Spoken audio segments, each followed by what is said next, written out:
Αν μπορούσατε να μας μιλήσετε για τα σημεία των καιρών και τα επερχόμενα γεγονότα των προφιών, πιστεύετε ότι άρχισε η αντίστροφη μέτρηση για να γίνει φέτος ο Ελληνοτουρκικός πόλεμος?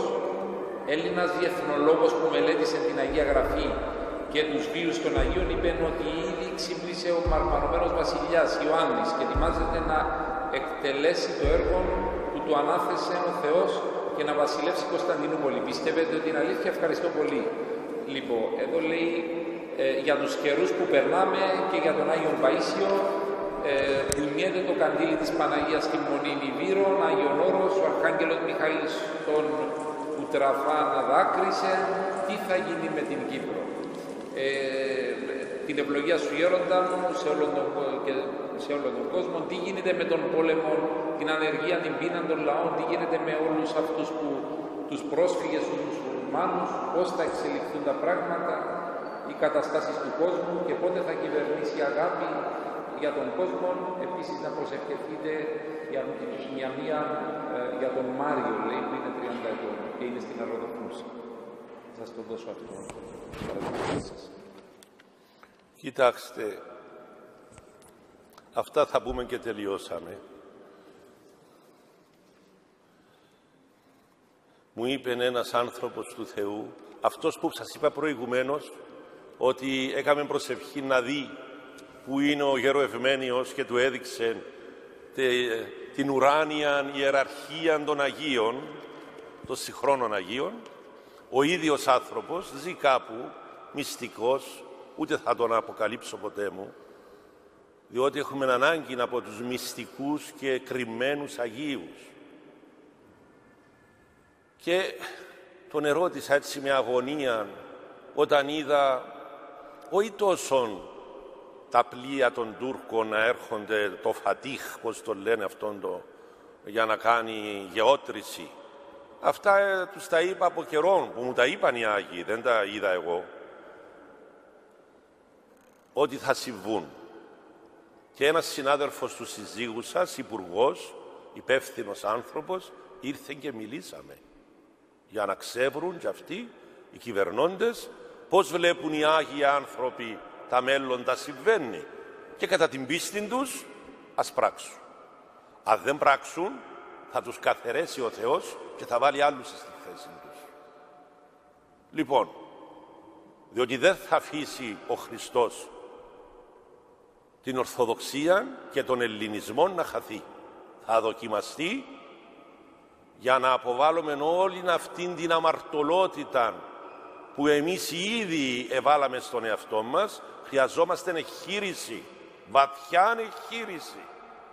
Και θα γίνει με τον παγκόσμιο πόλεμο η εγχείρηση. Όλοι θα φοβηθούν. Και ας μην έχει η Κύπρος παγκόσμιο πόλεμο. Ούτε η Ελλάδα θα έχει, ούτε η Κύπρος. Αλλά θα έχουν οι γειτόνοι μας. Μερικούς θα τους ρίξουν και πυρηνικά. Ένα Τσέρνομπιλ επηρέασε τόσον κόσμο και έχουμε τόσον καρκίνο. Σκεφτείτε να ρίξουν πυρηνικά οι Ρώσοι που θα το κάνουν στην Τουρκία. Μα η Τουρκία είναι δίπλα μας. Στο Ισραήλ.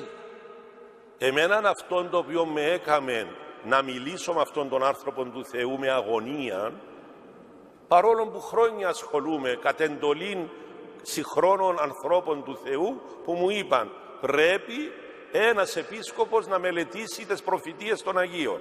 Ποιες είναι οι αληθινές και ποιες είναι οι ψεύτικες. Έχουμε και ψεύτικες. Παντού μπαίνει ο σατανάς για να προκαλέσει συγχύση και απιστία. Και το κατάφερε. Ακόμα και αρχιερείς να ειρωνεύονται των προφητικών λόγων του Αγίου Παϊσίου, ενός εκ των κορυφαίων Αγίων της Ορθοδοξίας. Ο Θεός να μας ελεήσει. Λοιπόν, εμένα με ανησύχησε, κύριε Δήμαρχε, η διάθεση των Εβραίων να βομβαρδίσουν το πυρηνικό πρόγραμμα της Περσίας. Αυτό μας το έλεγε ένας ασκητής που ήταν στην Κρήτη, άγνωστος στους πολλούς, ο γέροντας Θεόδωρος, ο Άγιο Φαραγγίτης, Αγιοφάραγκον, στα στερούσια όρη της Κρήτης. Εκοιμήθη πριν 3 χρόνια, Μεγάλη Εβδομάδα, και μας έλεγε: παιδιά μου, θα πίνετε τον καφέ σας και θα ακούσετε ότι οι Εβραίοι εκτύπησαν το πυρηνικό πρόγραμμα της Περσίας. Τότε θα ξεκινήσουν τα μεγάλα γεγονότα. Και την ίδια εποχή ή λίγο πιο πριν θα πέσει ο Ερντογάν. Αυτά θα είναι τα σημεία που θα έχετε για να καταλάβετε ότι τα μεγάλα γεγονότα έρχονται. Τώρα που βλέπω τους Εβραίους ξεκάθαρα, χωρίς περιστροφές, να λένε ότι εμάς ο στόχος μας και ο Τραμπ να υπηρετεί αυτόν τον στόχο. Επίσης ξεκάθαρα αντιλαμβάνομαι ότι τα μακρά γίνονται κοντά. Πόσο κοντά δεν μπορούμε να ξέρουμε, διότι η μετάνοια και του πιο μικρού ανθρώπου μπορεί τα γεγονότα να τους δώσει μια όθηση προς τα πίσω, για να δώσει χρόνο μετανοίας ο φιλάνθρωπος Χριστός σε περισσότερους ανθρώπους στη γη. Και ρώτησα αυτόν τον άνθρωπο του Θεού, του λέω: αδερφέ μου, τι λες εσύ? Και μου είπε: δέσποτά μου, είπαμε πολλά, μου λέει, περί προφητιών. Οι προφητείες πλέον ετελείωσαν. Άκου τι μου είπε. Οι προφητείες από εδώ και πέρα είναι ειδήσεις. Οι προφητείες, μου λέει, πλέον είναι ειδήσεις. Θα τις βλέπουμε στην τηλεόραση και τις ακούμε στο ραδιόφωνο τις προφητείες. Το ζήτημα είναι να ξεκαθαρίσουμε ποιες είναι οι αληθινές και ποιες είναι οι ψεύτικες. Λοιπόν, όσον αφορά τον τόπο μας, θα περάσουμε έναν τριήμερο εκφοβισμού και δεν το περάσαμε ακόμα.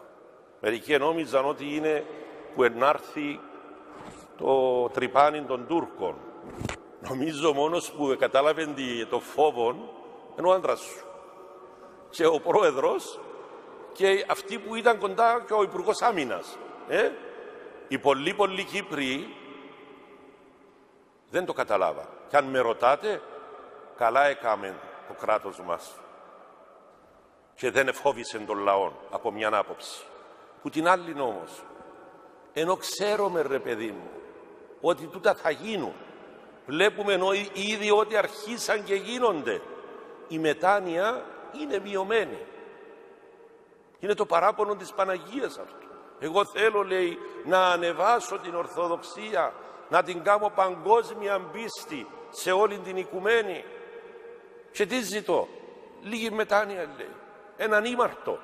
Και οι βουλευτές μας, όλων των κομμάτων, να κάνουν τέτοια νομοσχέδια. Αυτά τα νομοσχέδια, τα αφύσικα που κάνουν οι βουλευτές και στην Ελλάδα και στην Κύπρο, μας είπε η γερόντισσα της Αττικής, που είναι άνθρωπος με φως Χριστού, ότι θα φέρουν θεομηνίες. Θα επαναστατήσει η φύση. Θα ανοίγουν ξαφνικά μέσα στις πόλεις κρατήρες, θα βυθίζονται πολυκατοικίες. Θα γίνονται σεισμοί ασυνήθιστοι από τα αφύσικα τα οποία συμβαίνουν. Τώρα είμαστε και λίγο επικίνδυνοι, αν πούμε κάτι εναντίον αυτών, να μας συλλάβουν. Ότι ξέρεις, κρίνεις και σχολιάζεις ανθρώπους πονεμένους. Οι πονεμένοι έρχονται και εξομολογούνται, ό,τι και να είναι. Οι άλλοι υπερήφανοι τι θα γίνουν.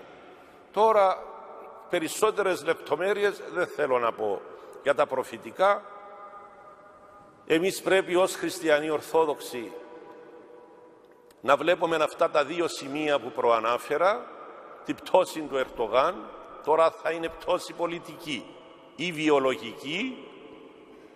Άλλοι λένε ότι θα είναι το δεύτερο, άλλοι λένε ότι θα είναι το πρώτο. Εγώ δεν μπορώ να κάνω ερμηνεία σε αυτό. Αλλά θα είναι πτώσεις.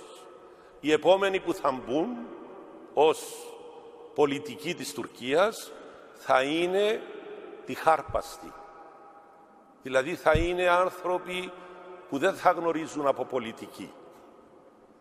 Και ενώ θα πάνε να διορθώσουν τα λάθη του Ερντογάν, την αλαζονία του Ερντογάν, αυτοί θα κάνουν χειρότερα για την Τουρκία. Θα κλείσουν τα στενά πάνω του Βοσπόρου και οι φίλοι, οι ψευτόφιλοι, οι Ρώσοι, από φίλοι θα γίνουν οχτροί μέσα σε μία νύχτα. Και δεν θα μείνει πόλη της Τουρκίας που να μην βομβαρδιστεί. Από αυτήν τη στιγμή αρχίζει και η Κύπρος να έχει το δικό της μερτικό στα παγκόσμια γεγονότα. Και θα το έχει. Το τριήμερο του φόβου, αν θα γίνει επί Ερντογάν ή μετά, δεν το ξέρω. Δεν το ξέρω. Αλλά θα το έχουμε. Και πρέπει να φοβηθούμε. Αρχή σοφίας, φόβος Κυρίου. Πρέπει να φοβηθούμε για να γονατίσουμε, και το γονάτισμα και η προσευχή και η μετάνοια και τα δάκρυα θα φέρουν μεγάλες ευλογίες στον τόπο μας.